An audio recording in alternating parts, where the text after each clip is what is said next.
প্রিয় দর্শক শ্রোতা, এইমাত্র একটা খবর আপনাদের সম্মুখে নিয়ে এসেছি। সেটা হলো প্রধানমন্ত্রী শেখ হাসিনার গ্রাম অর্থাৎ গোপালগঞ্জে আওয়ামী লীগের লাঠি মিছিল। তারা লাঠি নিয়ে মাঠে নেমেছে আবারও প্রধানমন্ত্রী শেখ হাসিনাকে দেশে ফিরে আনার জন্য।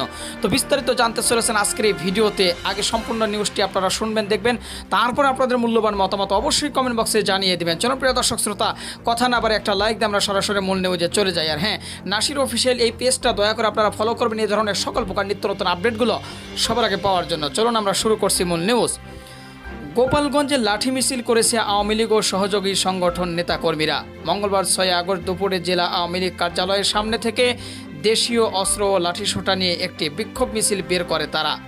পরে একটি জেলা শহরের বিভিন্ন সড়ক প্রদক্ষিণ করে শহরের চৌরঙ্গিতে গিয়ে শেষ করে।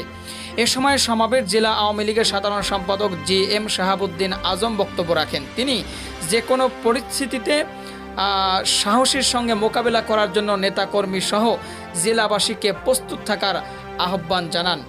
শেখ হাসিনাকে পদত্যাগ করতে বাধ্য করা হয়েছে উল্লেখ করে বক্তারা বক্তব্য রাখেন। বলেন, শেখ হাসিনার সরকারকে উৎখাত করতে বিএনপি জামাত আন্দোলনের নামে ছাত্রদের দিয়ে দেশে অরাজকতা সৃষ্টি করেছে। তারা আরও বলেন, শেখ মুজিবের বাংলা থেকে আওয়ামী লীগকে চিহ্নিত করা সম্ভব নয়। উল্লেখ্য, বৈষম্য বিরোধী কোটা আন্দোলনকারীদের সঙ্গে বিএনপি জামাত এক হয়ে গোপালগঞ্জ শহরে বিভিন্ন স্থাপনায় হামলা চালাবে এমন গুজব শহরে ছড়িয়ে পড়ে। এতে আতঙ্কিত হয়ে পড়ে সাধারণ মানুষ। মুহূর্তের মধ্যেই অফিস, ব্যাংক, বিমা, ব্যবসা প্রতিষ্ঠান বন্ধ হয়ে যায়। প্রিয় দর্শক শ্রোতা, ভিডিওটি এখানে শেষ। নিউজটি কিন্তু এরপরে দাঁড়ান, দুটি কথা আপনারা শুনে যান। বেশি কথা বলবো না, মাত্র 1 মিনিট আপনাদেরকে কিছু কথা বলবো। সেটি হলো, আপনারা সকলেই জানেন দেশের পরিস্থিতি বর্তমানে কেমন। এমন একটা পরিস্থিতি সৃষ্টি হয়েছে যে দেশের বিভিন্ন জায়গায় এখন পর্যন্তও কিন্তু এই অগ্নিসন্ত্রাস বা আগুন দেওয়া, মানুষকে মেরে ফেলা, খুন করা, এটা কিন্তু থামছে না ভাই। একের পর এক যেন চলে আসছে। এখন আমাদের সাধারণ জনতার কথা হলো, ভাই তাহলে কেমন দেশ আপনারা স্বাধীন করলেন যে এখন পর্যন্ত এগুলো করছেন? তারাও যদি ওইগুলো করে দেশটাকে সরকার করে চলে গেছে, এখন আপনারাও যদি সেটাই করেন, তাহলে তো ভাই তাদের মধ্যে আর আপনাদের মধ্যে কোনো পার্থক্য রইল না।